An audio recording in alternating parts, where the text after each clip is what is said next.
हाँ, तो वोट हमारा राज तुम्हारा चलेगा।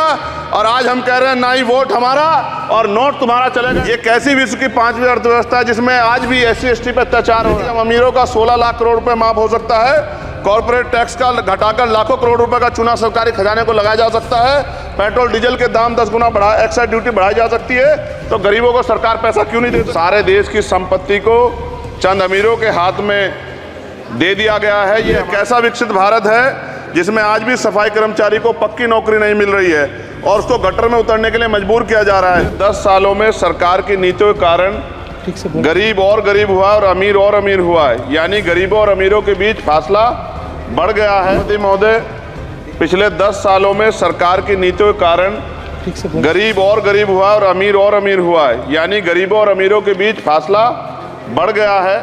सारे देश की संपत्ति को चंद अमीरों के हाथ में दे दिया गया है। ये हमारे संविधान की मंशा और समतावादी समाज के लक्ष्य के खिलाफ है। अतः हमारी नीतियाँ गरीबों के पक्ष में भी होनी चाहिए। जातिगत जनगणना SC ST OBC यानी कि जो बहुजन समाज के लिए आज जीवन मरण का प्रश्न है, इसके बारे में कोई बात बजट में नहीं की गई है। इसके बाद जनसंख्या के अनुपात में बहुजन समाज को सभी क्षेत्रों में हिस्सेदारी मिलनी चाहिए, तभी बाबा साहब अम्बेडकर का जो सपना है समतामूलक। महोदय, एक ऐसा विकसित भारत है जिसमें आज भी सफाई कर्मचारी को पक्की नौकरी नहीं मिल रही है और उसको गटर में उतरने के लिए मजबूर किया जा रहा है।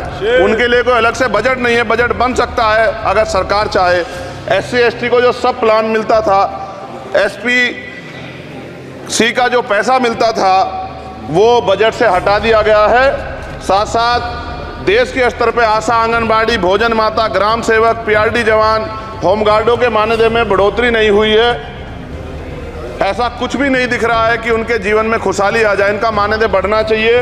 विधवा, वृद्धा, विकलांग पेंशन प्रत्येक महीने 500 रुपये से बढ़ाकर 5000 रुपये की जानी चाहिए, क्योंकि महंगाई बढ़ रही है।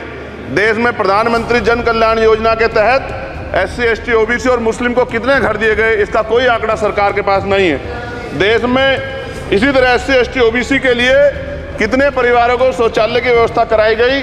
आज भी सिद्धार्थनगर जैसे जिले और तमाम जिले जो हैं वहाँ शौचालय की व्यवस्था नहीं है। इस पर ध्यान देना चाहिए। देश भर में SC ST OBC के जो रिक्त पद पड़े हुए हैं, बैकलॉग भरना चाहिए। सरकार ने कुछ नहीं कहा। ये कैसी विश्व की 5वीं अर्थव्यवस्था है जिसमें आज भी SC ST पर अत्याचार हो रहा है, महिलाओं के साथ रेप हत्या हो रही है। NCRB का डाटा पढ़ेंगे तो खून के आंसू रोने पड़ेंगे। युवा बेरोजगार है, सड़कों पे 80 करोड़ लोगों को 5 किलो राशन में जीवन यापन करना पड़ रहा है।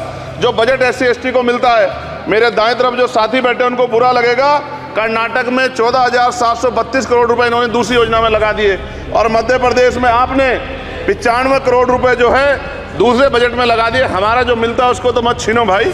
MSP की लीगल गारंटी कोई बात नहीं हुई है। किसानों को जो 6,000 रुपये मिलते हैं उसको बढ़ा के 12,000 रुपये करना चाहिए और फसल बीमा जो है उसका सारा प्रीमियम सरकार भरे, किसानों पर बोझ ना लगे।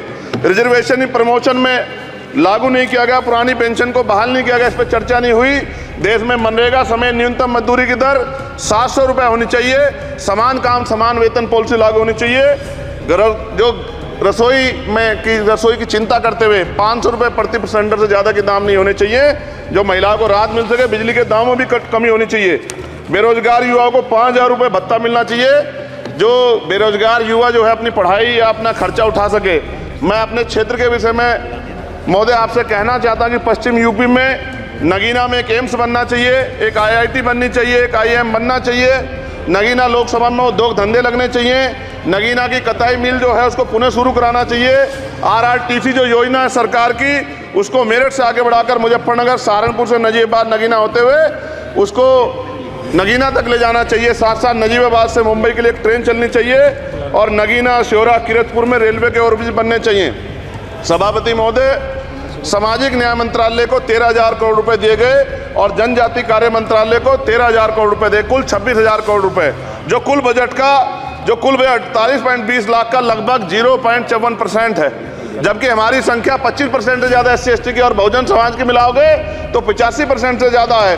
और हमारे विकास के लिए सरकार 1% बजट 1% पैसा खर्च कर रही है, जो मिलना हमें चाहिए, जबकि मिलना हमें 25% चाहिए। ये ऊँट के मुंह में जीरा के समान है, कहावत हमने बहुत दिन सुनी थी। पिछले लंबे समय से हमारे साथ धोखा हो रहा है, लेकिन अब ये नहीं चलेगा। चंद लोगों की तराजू से देश के संसाधन नहीं बटेंगे। इस देश का बहुजन समाज बर्दाश्त नहीं करेगा। संसाधन का बंटवारा संख्या के आधार पे होगा।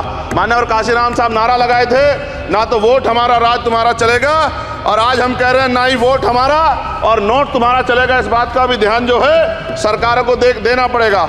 आपके माध्यम से सरकार से मेरी एक मांग है, सरकार इस योजना का लाभ भी अपने आप ले ले, सरह भी ले ले कि 1 लाख रुपए सालाना बहुजन समाज के अत्यंत गरीब परिवारों को दे।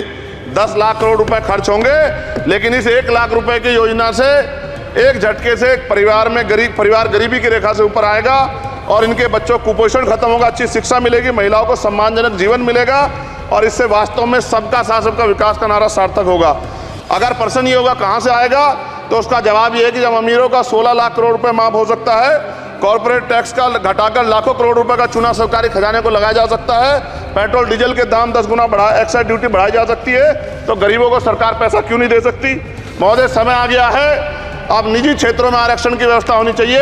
SC ST OBC को निजी क्षेत्रों में आरक्षण मिलना चाहिए। और मेरी आपसे ये भी मांग है, क्योंकि अब समय की मांग है और देश तेजी से आगे बढ़ रहा है, तो मैं कहूँगा कि सरकार का जो सबका साथ सबका विकास का नारा लगभग वो असत्य महसूस होता है, क्योंकि अल्पसंख्यकों में मुसलमानों, जैनों, सिखों, बुद्धिस्टों के लिए कुछ दिख नहीं रहा, उनकी कल्याण कोई योजना नहीं है। मदरसों को जो बजट मिलता था वो कम कर दिया गया है। आर्थिक तंगी से लोग मर रहे हैं। इंटर्नशिप की बात हुई है, परमानेंट रोजगार नहीं है। और दिल्ली में क्या हुआ बच्चों के साथ कल, उनकी सुरक्षा की जिम्मेदारी क्या है? वो आए तो बनने थे IAS IPS और बन क्या गए, लाशें बन के गए। यहाँ से कोई ध्यान नहीं दे रहा है, किसी की नज़र नहीं है। साथ साथ मैं आपसे ये भी आग्रह करूँगा कि हम ग्रामीण क्षेत्रों से आए लोग देश से बड़ा प्रेम करते हैं और हम ये महसूस करते हैं कि सरकारें हमें सुनेंगी, सरकारें हमारे बारे में सोचेंगी।